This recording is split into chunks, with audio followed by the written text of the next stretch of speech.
en exil et ceux restés au pays à travers des informations bien fouillées concernant tous les domaines de la vie du pays.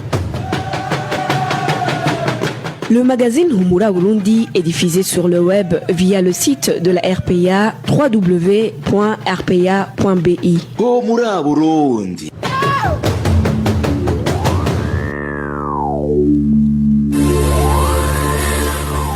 Nous sommes lundi 30 novembre 2020. Bienvenue mesdames et messieurs à ce rendez-vous du magazine Humura Burundi dont voici le sommaire.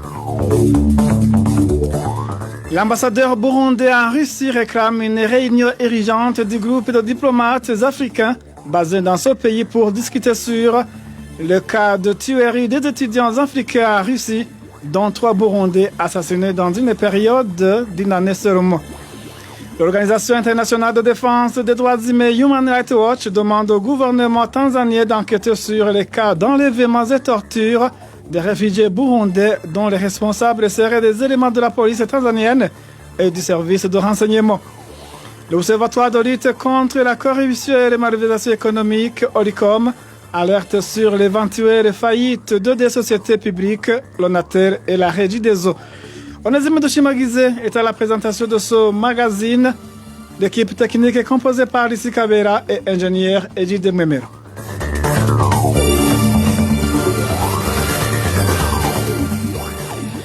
Au chapitre politique, le facteur ethnique est l'un des 8 facteurs à risque publiés par la Commission onusienne d'enquête sur la situation des droits de l'homme au Burundi. La carte ethnique est extrêmement dangereuse et pour le Burundi et pour toute la région, alerte Doudou Diène, président de la Commission onusienne qui enquête sur le Burundi depuis 2015. Suivez.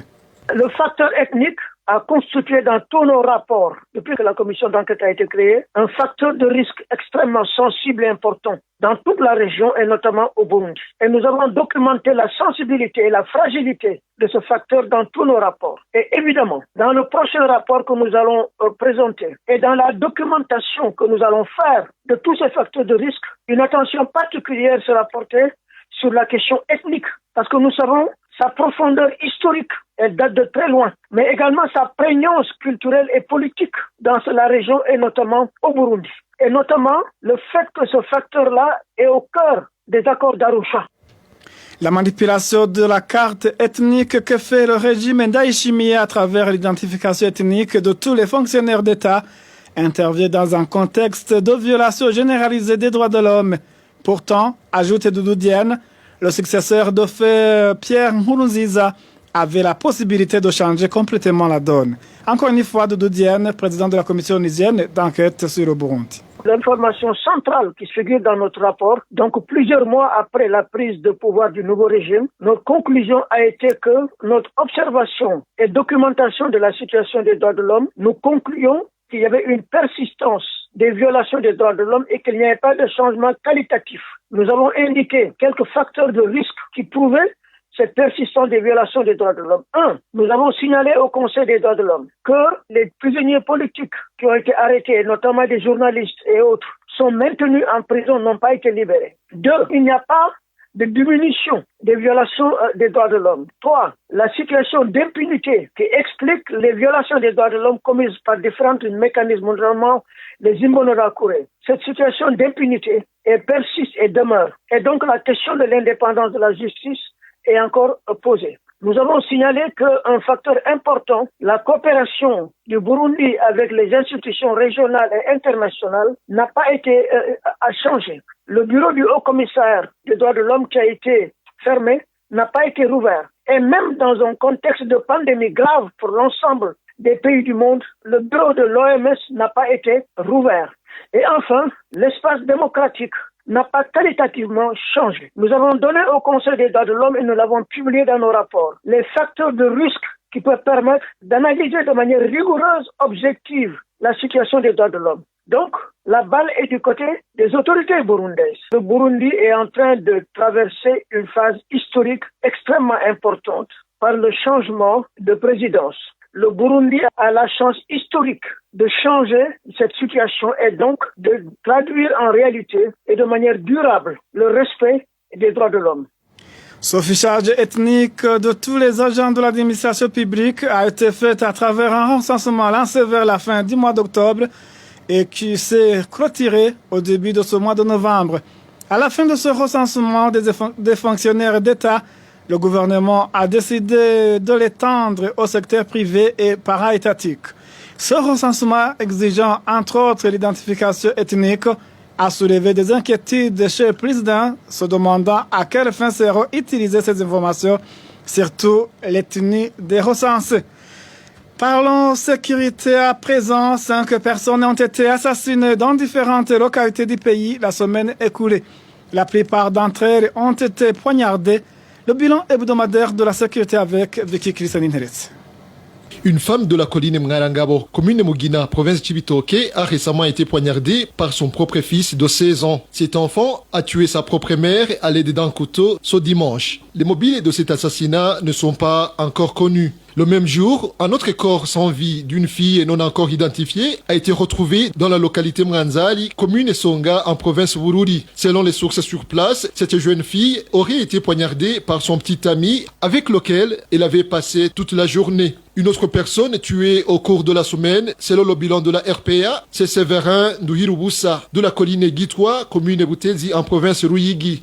Cette victime a été poignardée par sa propre femme à l'aide du couteau, selon les sources sur place. Les conflits de ménage seraient la cause de cet assassinat. Thierry Kubgimana a également été tué au cours de la semaine. Il a été assassiné à son domicile au quartier Gasekebouye, en zone Musaga, en mairie de Bujumbura. Le dernier cas répertorié par la rédaction de la RPA, c'est celui d'une personne non encore identifiée, dont le corps a été jeté par un officier de la police devant l'entrée de la morgue de l'hôpital Prince-Régent Charles. Cet officier de la police expliquait que cette personne était victime d'un accident au moment où certains témoins indiquent que le corps avait des traces de poignard.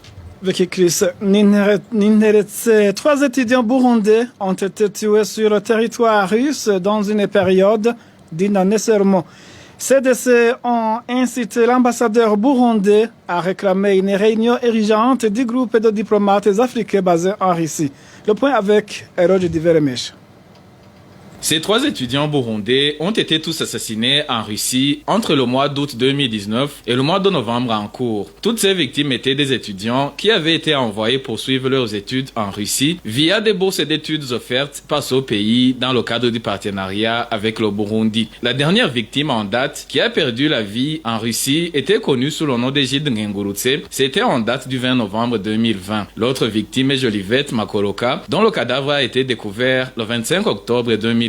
La troisième victime est Prosper Arelimana, décédé en août 2019. Ces 3 décès ont laissé beaucoup de questions sans réponse chez plusieurs personnes, y compris l'ambassadeur du Burundi en Russie. D'ailleurs, c'est à base de ces questions que l'ambassadeur burundais Edouard Bizimana a adressé en date du 26 novembre dernier une correspondance au doyen du corps diplomatique africain en Russie. L'ambassadeur Edouard Bizimana a écrit à Paba Saleh Mahamat pour lui demander d'organiser une réunion urgente dans laquelle tous les représentants des pays africains en Russie vont discuter de l'insécurité qui s'observe chez les étudiants d'origine africaine. Il sera également question, comme c'est mentionné dans cette correspondance, de penser à ce qui devrait être fait pour tranquilliser les étudiants africains tout en préservant de bonnes relations avec la Russie. L'ambassade du Burundi a également accepté de mettre à sa charge tous les préparatifs de cette réunion, compte tenu des inquiétudes qu'elle partage avec bon nombre de personnes quant aux circonstances de décès de 3 étudiants. Certaines personnes qui ont souhaité s'exprimer hors antenne sur ce sujet ont dit à la RPA qu'ils ne comprennent pas comment l'une des victimes, en l'occurrence Egide Ngengurutse,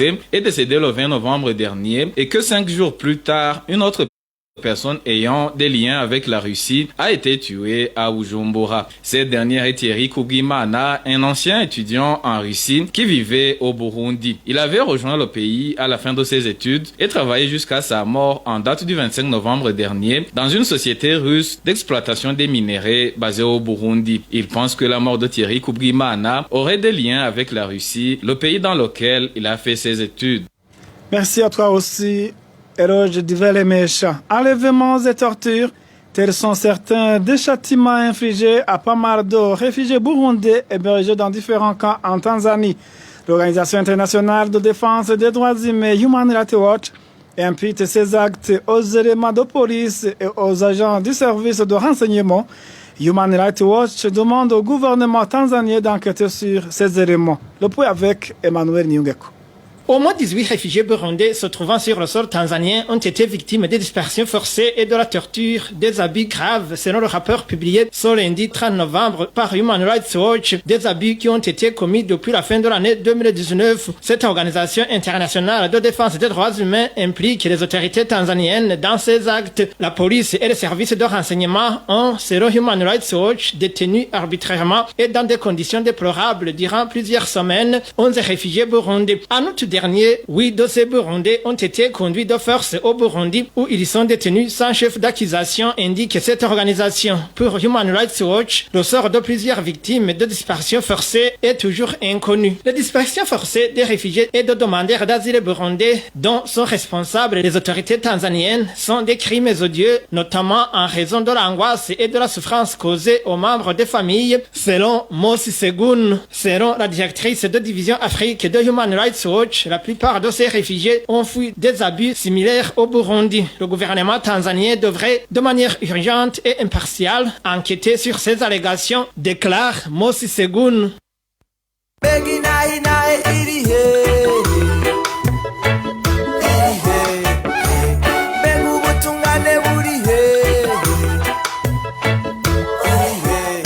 RPA reste solidaire avec les journalistes du groupe de presse Iwachu, Agnès Ndirubusa, Christine Kamikazi, Terence Modenzi et Egide Harerimana, en détention depuis le 22 octobre 2019.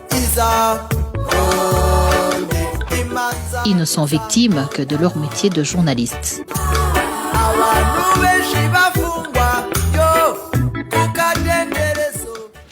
Parlons gouvernance à présent, en exigeant des pots de vin à la population en échange d'un quelconque service.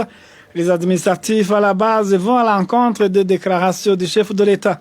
À la sortie du bureau de vote lors des collinaires le 24 août dernier, le président Évariste Ndayishimiye avait mis en garde tout administratif qui pense qu'avoir une place dans l'administration équivaut à avoir une occasion pour s'enrichir.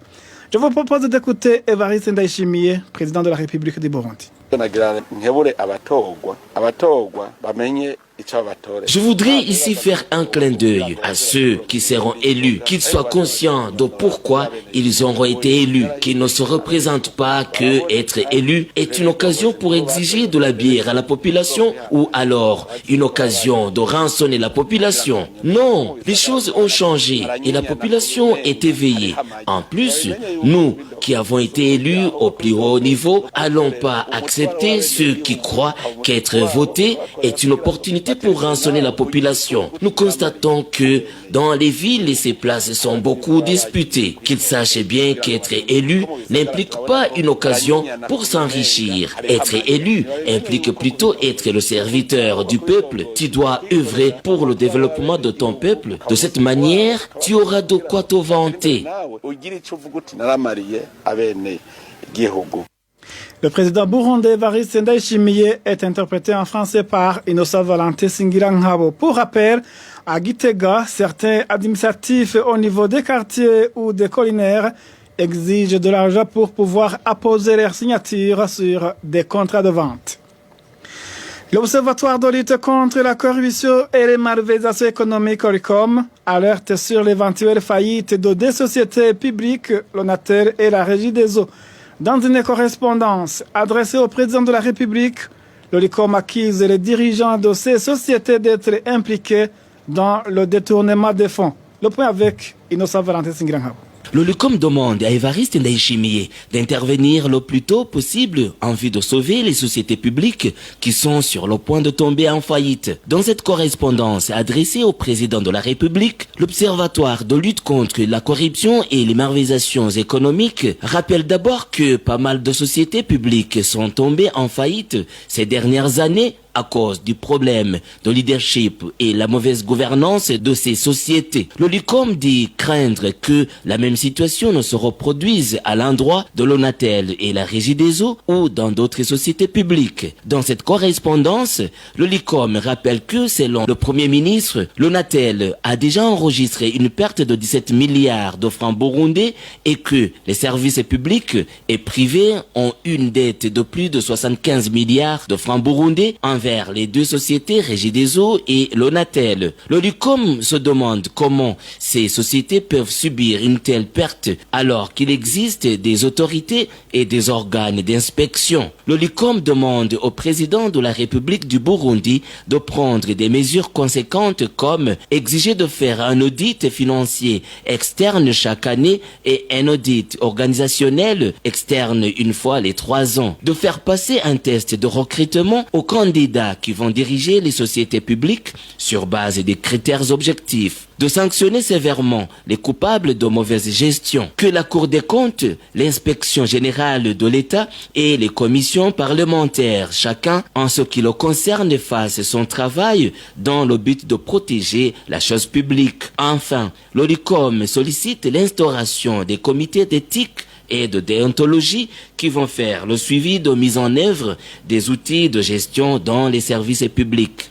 Merci à toi aussi, Nossa Valente Singirangabo. Il s'observe un manque criant de devises depuis plus d'un mois au Burundi. Le taux de change d'un dollar américain varie entre 3300 et 3400 francs burundais. Une source dans les institutions qui gèrent le trésor public précise que le peu de devises disponibles sont alloués aux besoins nécessaires et urgents. Batazamibour. Les prix des principaux produits de nécessité ne cessent de grimper sur le marché depuis plus d'un mois. Les commerçants grossistes contactés disent qu'ils ne savent plus à quel se vouer quand il arrive le moment de se rendre à l'extérieur du pays pour l'approvisionnement. Sur le marché noir, disent les commerçants contactés, les devises sont très chères alors qu'à la banque centrale, la somme de devises commandée n'est pas souvent servie. Les taux de change d'un dollar au marché noir varient entre 3300 et 3400 francs burundais et celui d'un euro oscille entre 3800 et 3850 francs burundais. Plusieurs produits de base importés, notamment l'huile de palme, la farine, le riz d'origine zambienne et tanzanienne et bien d'autres ont déjà connu une flambée de prix. Nos sources dans les institutions qui assurent la gestion du trésor public confirment le manque de devises depuis un certain temps sans pouvoir déterminer la cause. Les mêmes sources disent que le peu de devises qu'il y est alloué aux besoins urgents est nécessité, notamment l'approvisionnement en médicaments. Depuis le mois de février, le BRB a pris la mesure de fermeture de tous les bureaux d'échange pour pallier au problème de manque de devises, mais ce défi subsiste encore.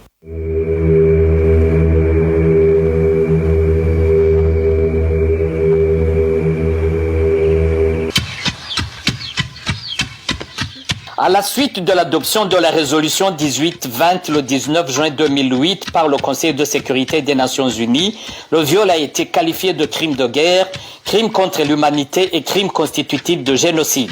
En 2015 au Burundi, le viol a été utilisé comme arme de guerre contre les femmes et les filles opposées au troisième mandat pour les humilier, les affaiblir, les assujettir ou les détruire.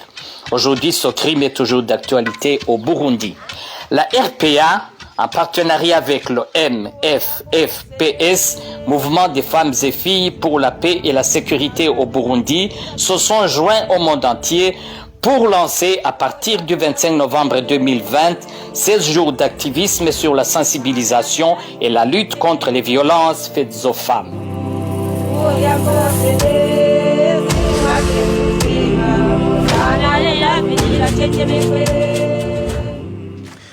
Grogne au sein de la population de la commune de Bambarangwe en province Kirundo suite à la montée des prix de boissons de la Braroudi. Les commerçants expliquent qu'ils parcourent une longue distance pour obtenir ces boissons. Hervé Niouhir. Les boissons de la Blarodé, dont les prix ont grimpé à Bgambarangwe, c'est la petite et la grande bouteille de la Mouster, la boisson appelée Béchou ainsi que d'autres boissons. Les habitants de la commune de Bgambarangwe indiquent qu'à son entrée en fonction, les administrateurs avaient pourtant fixé les prix à ne pas dépasser. Le nouvel administrateur avait fixé les prix. Le grand Amstel devrait coûter 1800 francs. Mais ces commerçants ont demandé que le prix du grand Amstel soit fixé à 2000 francs et le petit Amstel à 1800 francs alors que le prix fixé était de 1500 francs burundais. Le petit Primous coûte actuellement 1300 francs alors qu'on devait l'acheter à 1200 francs. Ils disent que ces boissons coûtent cher à Kirundo alors que la Brarudi n'a pas augmenté les prix. Ces prix convenus entre les commerçants et les administratifs n'ont pas été respectés. Les grossistes justifient la montée des prix par le fait qu'ils parcourent 40 km pour s'approvisionner au chef-lieu de la province Kirundo. Actuellement, le prix de Grand Amstel a atteint 2500 francs et celui de Petit Amstel est à 1800 francs beau. Ces prix révoltent les habitants de la commune de Bgambarangwe. C'est vraiment révoltant parce que les prix de ces boissons n'ont pas été augmentés à Muyinga et à Kowero. Dans ces endroits, les prix du Grand Amstel est fixé à 1800 francs burundais, le petit Primus coûte 1200 francs, mais chez nous, les prix ont été revus à la hausse. La rédaction de la RPA a tenté en vain de contacter Jean-Claude Cagnoni, administrateur de la commune de Bgambarangwe. C'est une bonne nouvelle pour les élèves burundais du camp de Mahama, à l'est du Rwanda, qui retournent à l'école à partir de ce mardi. Une mesure appréciée aussi par les parents. C'est après plus de 8 mois de suspension de cours suite à la pandémie Covid-19. Rachel Kagissi. Dans la matinée de ce lundi, les personnels de l'ONG chargés du secteur de l'éducation ADRA, en collaboration avec les chefs des villages, ont informé les élèves qu'ils reprendront le chemin de l'école dès ce mardi. Les élèves qui retourneront à l'école sont ceux du secondaire et ceux de l'école primaire à partir de la 4e année. L'un des parents du camp des réfugiés de Mahama se dit satisfait. Nous avons bien accueilli cette nouvelle car nos enfants venaient de passer plusieurs mois à la maison et il était très difficile de les contrôler. Certains avaient déjà développé un comportement difficile à gérer. C'est vraiment un plaisir d'apprendre qu'ils vont retourner à l'école. Certains parents indiquent qu'ils ont essayé de suivre de près l'éducation de leurs enfants pendant la période de 8 mois passés à la maison. Pour nous qui avons des enfants qui ont plus de 15 ans, nous fournissons beaucoup d'efforts pour les occuper. Avec le peu de moyens que nous avons, nous essayons de motiver des enseignants qui assurent leur encadrement à la maison. Mais il y a encore des adolescents difficiles à encadrer qui prennent des stupéfiants et se lancent dans la débauche. Nous sommes donc très contents d'apprendre qu'ils vont regagner l'école. Vous saurez qu'au Rwanda, les écoles étaient fermées depuis le 15 mars cette année dans le cadre de la prévention contre le Covid-19. Les réfugiés du camp de Mahama venaient de passer 2 mois en confinement, la mesure qui a été prise pour éviter la propagation du coronavirus. Eh bien, merci à toi aussi, Rachel Kagissier. Merci, mesdames et messieurs. C'est parti que prend fait ce magazine. On est amis de chez Magazine était à la présentation. Lucie Kabera et ingénieur J.D. Mwemero était à la mise en onde. Merci pour votre bonne collaboration. Excellente soirée à tous. Au revoir.